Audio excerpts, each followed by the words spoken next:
I didn't hear you too well. Try again. Hag Pesach Sameach to you. I think what's going on is that my own, here, let me make this louder. Hello. That's better. Do you hear me better or do I just hear you better? I can hear you just fine, and you're looking beautiful today. How's your day? By the way, Hag Pesach Sameach to you. Thank you very much. We're recording this today. We're going to be sharing it next Tuesday's newsletter. I'm sorry? We record these meetings live, but we only tell people about them usually the next day. We usually record them on Mondays. Okay. And my newsletter goes out on Tuesdays. Very good. So usually the next day after we talk, then we're already sharing them. But this week we have something else scheduled for our newsletter. So next week we will share this recording. Okay. And next week, today's Monday. Next week we won't be meeting because I'm going to be spending the afternoon with my family celebrating Passover. Wonderful. So that is not this week, but next week. Well, that's you. Again, Passover is a seven, and here in Israel, Passover is a 7-day long holiday. Of course. In America, I believe it's 8 days long, or anywhere else besides Israel. Israel is a very special place. That's very true. So it's starting this year on, I think, Wednesday night. So in Israel, you only celebrate that one first day, and then the next day, Friday, is called the first day of the intermediate days of the festival. In Hebrew, it's called Chol HaMoed, which is, there's a word for this. It's unleavened bread.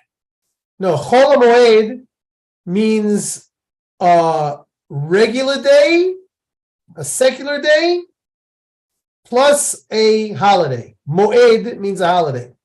Yes. So it's both holy and not profane, God forbid, but regular, normal. Secular, I think, is a good way of calling it. I think in the good book, it's a high Sabbath, the first day of unleavened bread. Again, you're talking about the first day, which this year is Thursday. Well, on the 15th. Again, the 15th of the month. Yes. Again, that is a holiday. That is a full holiday that we don't do any extra work on, no traveling on cars, no electricity, that kind of stuff. However, and also the last day of the holiday also is a special day that no work thou shalt do, or something like that. 15th and the 21st. So what about all the days in between, 16, 17, 18, 19, 20? What do you do on those days, or what do you not do on those days? Contemplating the Exodus story, and as a Christian, the New Testament story of Yeshua, and he was crucified on Passover, buried at unleavened bread, and resurrected at first fruits. So as a follower of him, we should make that a reality every day in our lives. But there are special moedim, special days where you are more focused on those issues. Okay, but for traditional Judaism, notwithstanding what you're focusing on in your faith, and in your belief system, but the rules that we have, just like on Sabbath, we do not write, we do not drive in a car, no drive on a bicycle, we don't cut down wheat, we don't bake bread. Oh, but there are 39. Have you ever heard of the 39 categories of prohibitions on the Sabbath? Yes. So on the holidays, not all 39 are prohibited, but many of them are. You're allowed on a holiday, you're allowed to do things that are required in order to eat. So you can cook, you can even slaughter an animal in order to prepare it, to cook it so it'll be nice and fresh. I don't know too many people who do that nowadays. My favorite one is you don't pull weeds in the garden. Right. Take a break from pulling weeds. No pulling weeds, exactly.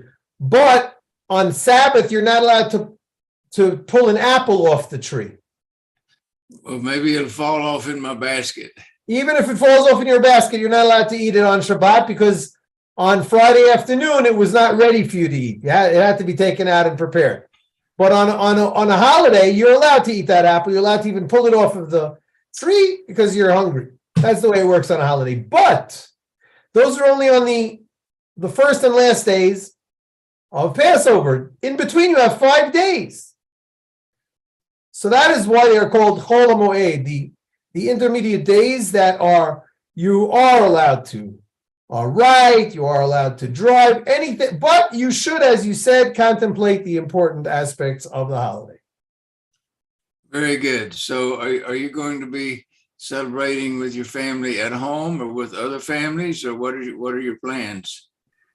At home with our family. We're having a relatively small holiday meal this year. Again, outside of Israel, it's 2 nights. I already don't remember how anybody could possibly do this 2 nights in a row, but that's what they do. And so my wife and I, we are going to be hosting our youngest daughter and our oldest son and his family. He's got his wife, his 2 kids, so that makes 4 of them, and 3 of us, so we're only 7 at the table. Pretty sure. Did you write your own Haggadah, or you use a one already written, or how do you do that? That's interesting. Most people don't write their own Haggadahs. The Haggadah is one of the more ancient Jewish texts. Certainly one of the most, if not the most, popular of the ancient texts. Obviously, you have the Torah, but the period that the Haggadah goes back to is at the time of the temple. People were using the Haggadah during Jesus's time. Do you agree with that? Probably an unwritten one. Why? Why unwritten? I don't know if they were written at that time. Now, again, people knew how to write in those days, and I don't know when the pencil was invented. I know that the ballpoint pen was invented in my lifetime, but and what's his name? Abraham Lincoln used a shovel and a piece of coal or something like that. But I will understand that people were taking notes in the time of the temple, and certainly in the time of the temple there was a concept of writing, because it was one of the things that was prohibited to do on the Sabbath. So I think that people were writing notes of themselves. So I think that people used a text. I'm hesitant to use the word canonized, but a set text of the Haggadah, not the same kind that we have today. We have quotes from Rabbi Akiva, and we have poems and songs that were written probably hundreds or even maybe even 1,000 years later. But the root, the core.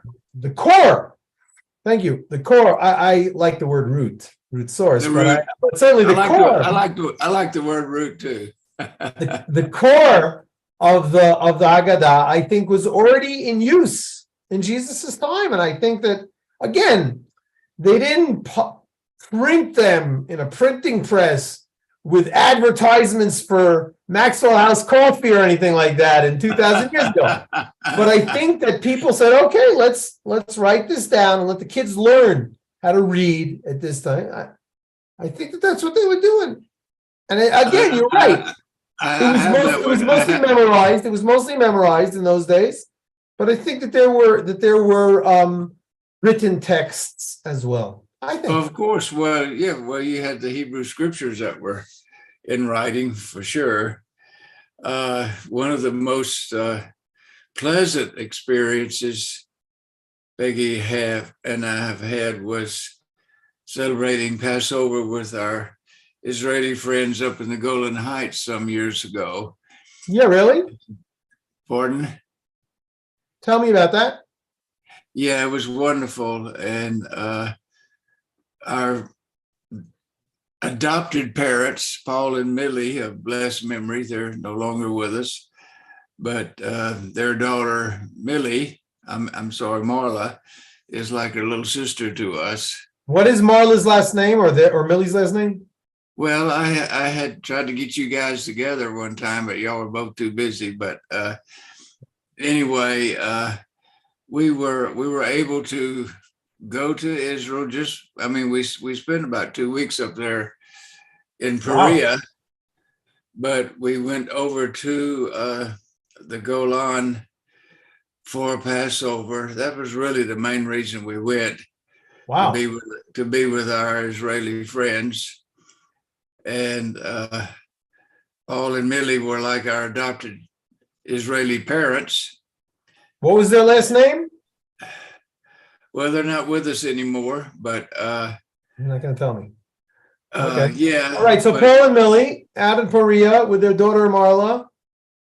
Yeah, and so they were older, but we were so loved them so much.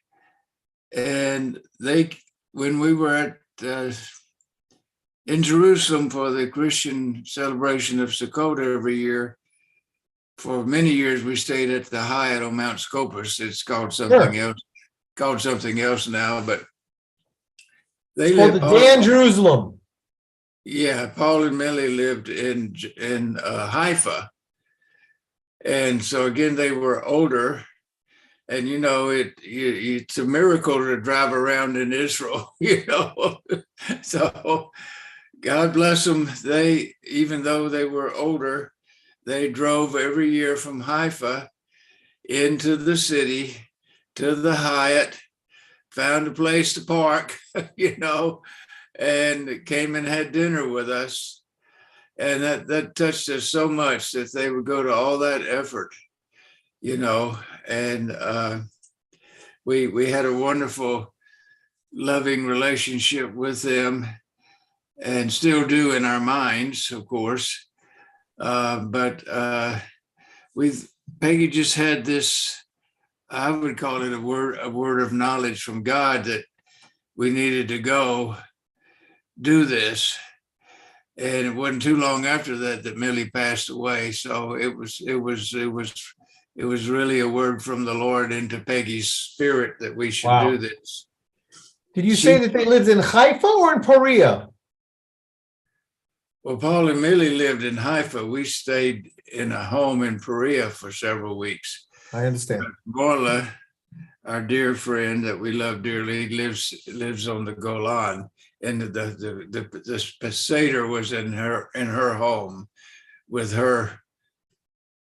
Paul and Millie, her parents, and her children and grandchildren. And so it was such a wonderful experience for Peggy and I to be with these precious friends in their home on the Golan, having Passover. What an experience for us, So we will always remember that till the day we die, and what a great blessing it was. So we miss the land, we miss the people, we miss you, we miss everything about Israel, and I wish we were there. Me too. And it would be truly amazing for me also to spend the Passover Eve and the Seder with you and Peggy. That would be a special thing for me too. Oh, well, thank you. I appreciate that. That means a lot. Marla lives in Afik, which is right on the Jordanian border. So Yeah, so we had a we had a good time exploring around. That's all I can say. The area. Anyway, we miss having Passover in Israel, and hope you'll have a wonderful, blessed time with your family. Thank you very, very much. Yeah, so this tomorrow is Tuesday, Yes. and as we are planning on notifying people by our newsletter, which already came out last week, i.e., it'll come out tomorrow, but when this will be viewed, it will be already last week. I am going to Yad Vashem, the Israel official Holocaust Museum, to present them, their library, with a copy of my book, The List, root source book, The List, Persecution of Jews by Christians Throughout History. And whose book is this? This is a book that Root Source published. It was Okay. It was written, it was researched by Bob Odell and Ray Montgomery, Okay. and Root Source published it. I see. Okay. There we are. Well, while you're That's- there, you can also give them my book, Never Again, so they can see the other side of the story. I'm sorry, who's going to see which side of what story? I missed that. That there are Christians who are just the opposite of those that you're talking about. Of course. For example, the two men who wrote the book.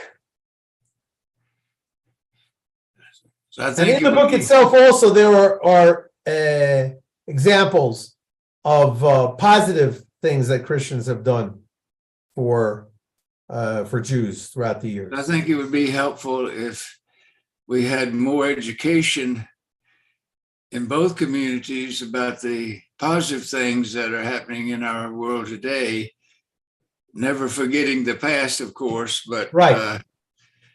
Finding those things where we have in common and are working together for the common good, and trying to maybe shift a little bit of the sadness of the past to hope for the future. Well, yes, you're talking about what Root Source does most of the time. That's very true. You and I, we have very, very compatible and even comparable and almost identical mission statement of building the bridge, focusing on the things that we have in common. But just like you, we don't brush the uncomfortable parts underneath the rug. No, I wrote a booklet, maybe it's 50 pages or so, called How the Cross Became a Sword. And it's a quick read summary of what you're just talking about. Right.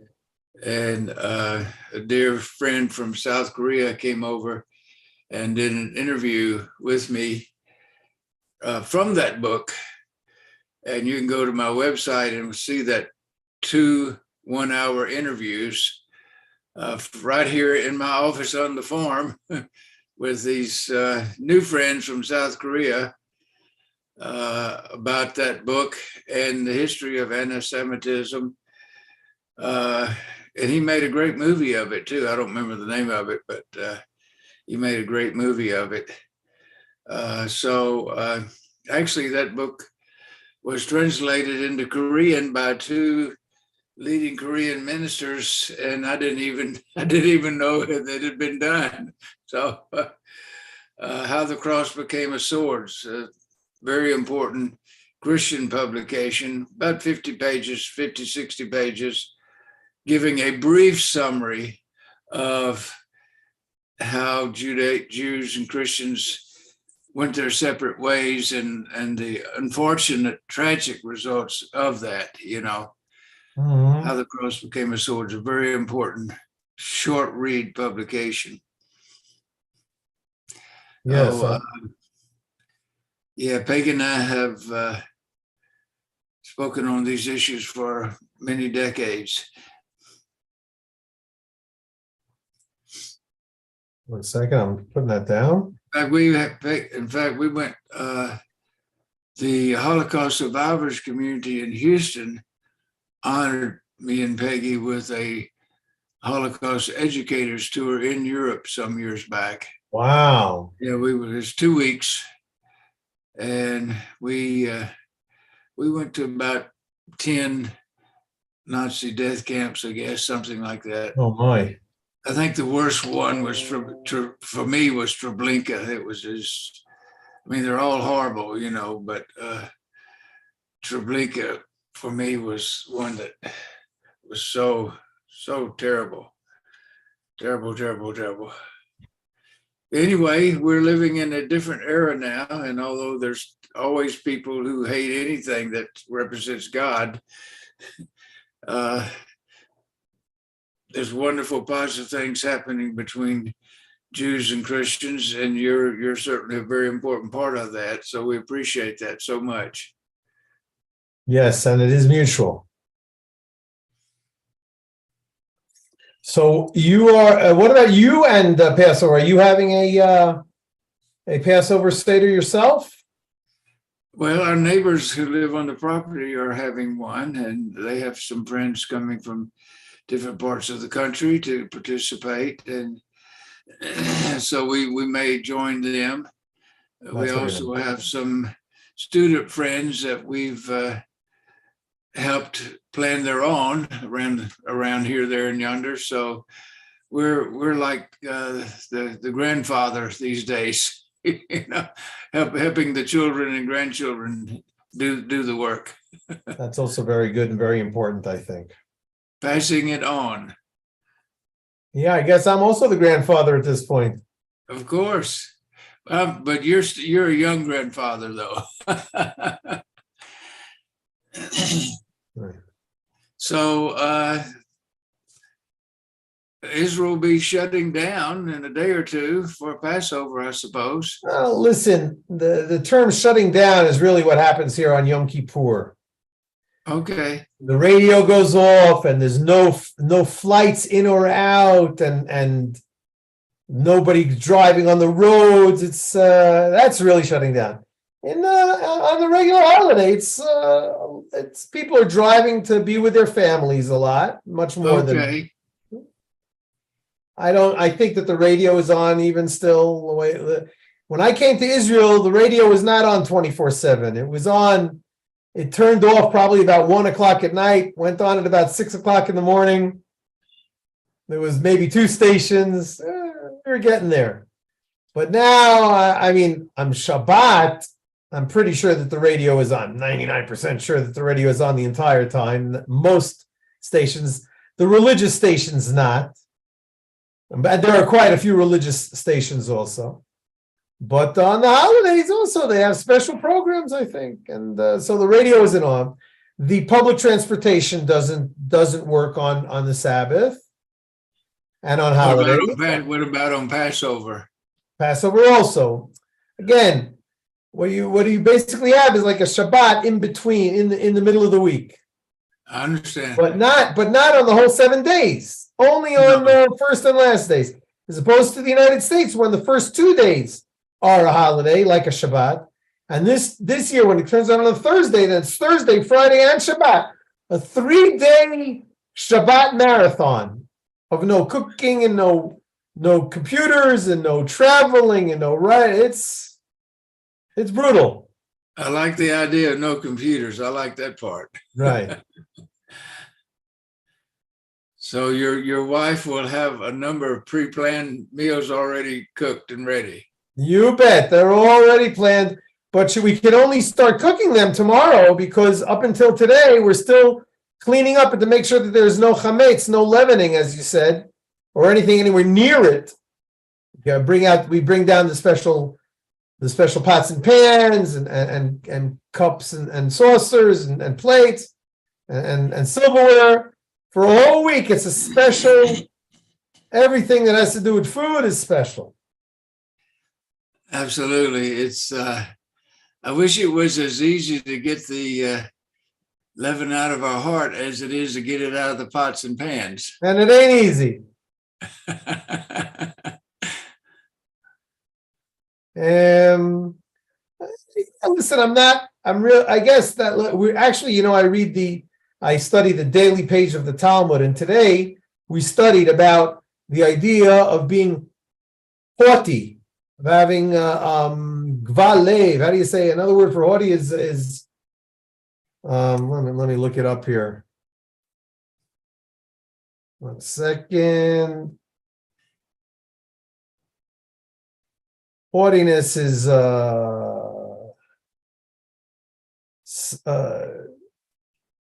ego and high and mighty, snobbery, arrogance. Exactly. The big word is pride. Pride. So all those things are related, like you said, to the chametz, the leavening. Leavening makes our hearts and our souls go higher.